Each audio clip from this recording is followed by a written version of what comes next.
धर्म यात्रा चैनल में आप सबका स्वागत है। नमस्कार।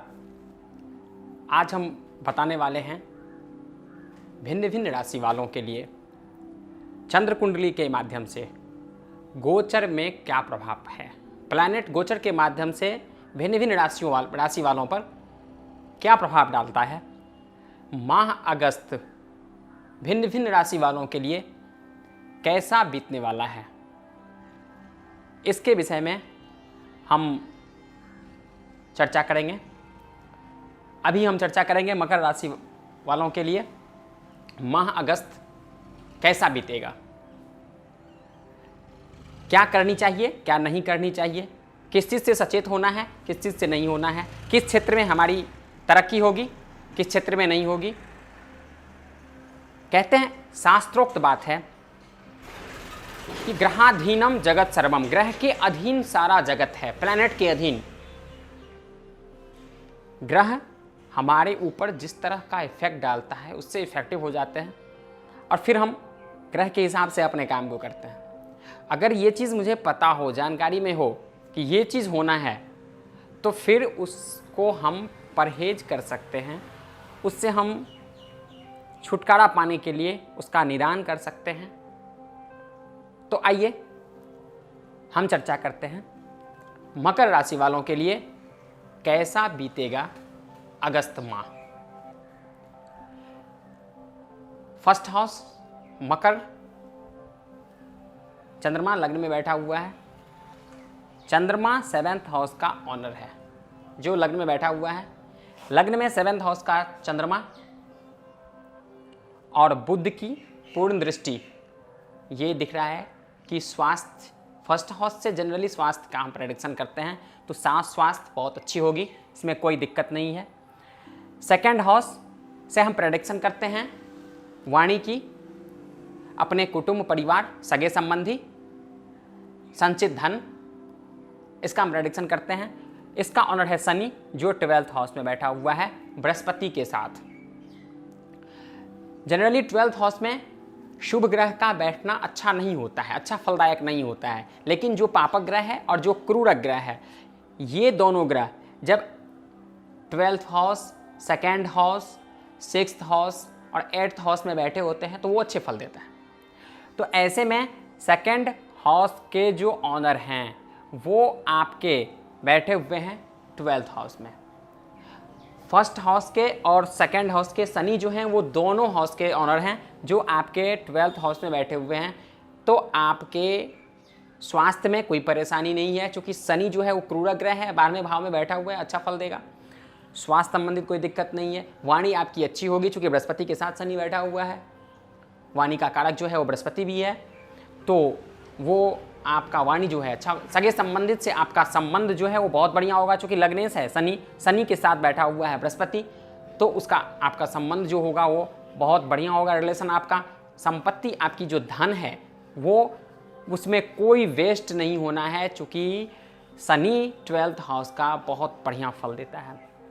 3rd हाउस से हम प्रेडिक्शन करते हैं अपने मित्र सर्कल का, छोटे भाई का, छोटी यात्रा का। ये बैठा हुआ है 12th हाउस में। 12th हाउस में बृहस्पति का बैठना ये बहुत बढ़िया नहीं कहा जा सकता है, क्योंकि बृहस्पति जो है वो विद्या बुद्धि का कारक है और वो अच्छा ग्रह है, सौम्य ग्रह है, शुभ ग्रह है। शुभ ग्रह जब 12th हाउस में बैठता है तो उसका इफेक्ट कुछ हमारे ऊपर में असर बहुत बढ़िया नहीं होता है, क्योंकि बृहस्पति अच्छा होने से हमारी जो कुंडली है उसमें सब चीज़ अच्छा हो जाता है, विद्या बुद्धि के क्षेत्र में। और विद्या बुद्धि के बिना तो हम कुछ कर ही नहीं सकते हैं, और बृहस्पति जो है वो विद्या बुद्धि का कारक प्लैनेट माना गया है। तो विद्या बुद्धि जब बृहस्पति 6th हाउस में बैठ जाता है, कई बार 8th हाउस में बैठ जाता है, 12th हाउस में हो जाता है, तो हम करते कुछ और हैं और हो जाता कुछ और है। इस तरह का हमारा जो है सेक्टर वो सही। लेकिन ये चूँकि बहुत चिंता की विषय इसलिए नहीं है कि ये 1 महीने का है, तो आप छोटी यात्रा नहीं हो सकती है। हाँ, एक चीज़ है कि छोटा भाई जो है, फ्रेंड सर्किल जो है, इससे थोड़ा आपको परहेज करना पड़ेगा, क्योंकि ये शनि के साथ बैठा हुआ है और शनि जो है आपका वो द्वितीयेश भी है, द्वितीयेश को मार्गेश भी कहा जाता है, इसके साथ बैठा हुआ है। तो ये हो सकता है कि मतभेद में आ सकता है, ये चीज़ मतभेद हो जाए थोड़ी बहुत, तो इसका सामंजस्य करना पड़ेगा आपको। 4th हाउस से प्रेडिक्शन हम करते हैं ज़मीन जायदाद वाहन इत्यादि की। इसका ऑनर है मंगल, जो मंगल बैठा हुआ है आपका 3rd हाउस में। 3rd हाउस में मंगल का बैठना ये अच्छा है, क्योंकि ये पराक्रम का भी स्थान है। तीसरे भाव जो है वो पराक्रम का भी स्थान है, और तीसरे भाव में पराक्रम में जब क्रूर ग्रह या पापक ग्रह बैठा हो तो वो कम परिश्रम से ही आपको अधिक फल मिल जाता है। तो ये चीज़ है, जमीन जायदाद और वाहन के क्षेत्र में कम परिश्रम से ही आपको फल मिलने वाला है। और ये पूर्ण दृष्टि से 9th हाउस को देख भी रहा है। सप्तम पश्यन्ति सप्तमम सर्वे, सभी ग्रह सप्तम दृष्टि से अपने सप्तम को देखते हैं पूर्ण दृष्टि से। तो मंगल जो है वो 9th हाउस को देख रहे हैं, तो 9th हाउस जो आपका है भाग्य का घर है वो भी आपका अच्छा है। 5th हाउस से हम प्रेडिक्शन करते हैं विद्या और बुद्धि, क्योंकि विद्या और बुद्धि के बिना हम कोई भी काम नहीं कर सकते हैं, इससे पहले भी मैंने आपसे कहा था। तो विद्या और बुद्धि, इसका स्वामी जो शुक्र है वो बैठ गया है 6th हाउस में, और 6th हाउस में बैठने से शुक्र ये पॉजिटिव नहीं होता है। इसमें क्या होता है कि शुक्र विद्या बुद्धि के क्षेत्र में हमारा मन कम लगना, हम जिस भी किसी काम को, ये परमानेंट नहीं है क्योंकि ये महीने के लिए है, लेकिन हम जिस भी किसी काम को कर रहे हैं तो चलो छोड़ो, आलसी हो जाना, इस तरीके से जो है हमारा ये चीज़ हो जाता है। शुक्र कई बार जब 6ठे भाव में बैठ जाता है तो इससे थोड़ा परहेज करना पड़ेगा, हमें सचेतने की आवश्यकता है। 6th हाउस से हम प्रेडिक्शन करते हैं अपने कंपेटिटर का, रोग शत्रु ये सब।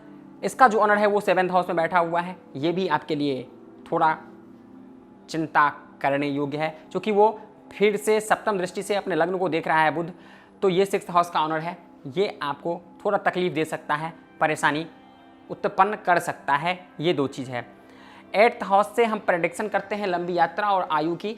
तो लंबी यात्रा का कंडीशन नहीं बन रहा है, चूँकि इसलिए कि सूर्य जो है ये यहाँ पर कई बार जब सूर्य अपने अष्टम हाउस में बैठ जाता है और वो अकेले हो, उसका कोई 11th हाउस से या फिर 3य हाउस से उसका अगर कोरिलेशन नहीं हो तो यात्रा लंबी यात्रा नहीं होती है। तो ऐसे में ये अकेले सूर्य बैठा हुआ है सिंह का अष्टम हाउस में, तो आयु अच्छी होगी लेकिन लंबी यात्रा नहीं दिख रहा है, उसका योग बहुत बढ़िया नहीं है। 9th हाउस का ऑनर जो बुध है वो 7th हाउस में बैठा हुआ है, और भाग्य आपका बहुत बढ़िया होगा, क्योंकि बुध जो है वो 7th हाउस में होने से लग्न को देख रहा है, और लग्न को देखने से ये अच्छा फलदायक होगा, भाग्य में कोई दिक्कत नहीं है। और कहते हैं कि भाग्यम फलति सर्वत्र न च विद्या न पौरुषम, यदि भाग्य बहुत बढ़िया है तो आप किसी भी चीज़ के लिए कोई दिक्कत नहीं है, आप आगे बढ़ते जाएंगे। 10th हाउस जिससे हम व्यापार नौकरी सत्ता इसका प्रेडिक्शन करते हैं वो बैठा हुआ है 7th हाउस में, और 7th हाउस से लग्न को देख रहा है वो। और ये बुध जो कारक है 10th हाउस का वो 7th हाउस में बैठा हुआ है, और 10th हाउस का जो ऑनर है वो 6th हाउस में बैठा हुआ है। 6th हाउस में बैठने से ये आपको रोजगार के क्षेत्र में या फिर जिस भी किसी क्षेत्र में या सेक्टर में आप काम कर रहे हैं, इस सेक्टर में थोड़ा बहुत समस्या हो सकता है, लेकिन बुध के यहाँ पर होने से चूंकि जो व्यापार का कारक है वो अच्छे पोजीशन में है तो बहुत ज़्यादा घबराने की बात नहीं है। 11th हाउस से हम इनकम ऑफ सोर्स का प्रेडिक्शन करते हैं, जो 3य हाउस में बैठा हुआ है, इसके लिए भी कोई घबराने की बात नहीं है। जो आपका इनकम ऑफ सोर्स है वो वही रहेगा, इस इनकम ऑफ सोर्स में कोई बहुत ज़्यादा परेशानी नहीं है। 12th हाउस का ऑनर 12th हाउस में बैठने से एक्सपेंस बहुत अधिक नहीं होगा, जो आपका बजट है उसके हिसाब से ही आपको खर्च करने हैं, कोई दिक्कत नहीं है। एक चीज़ है कि आप बुध के लिए अगर उपचार करते हैं, बुध और शुक्र ये 2 चीज़ के लिए आप अगर उपचार करते हैं तो अच्छा है। शुक्र के लिए आप फल का दान शुक्र के दिन करें, और आप शुक्र के दिन पूजा नित्य नैमित्तिक करें। किसी भी देवी देवता का आराधना आप कर सकते हैं जो आपके लिए लाभदायक होगा। बहुत बहुत धन्यवाद।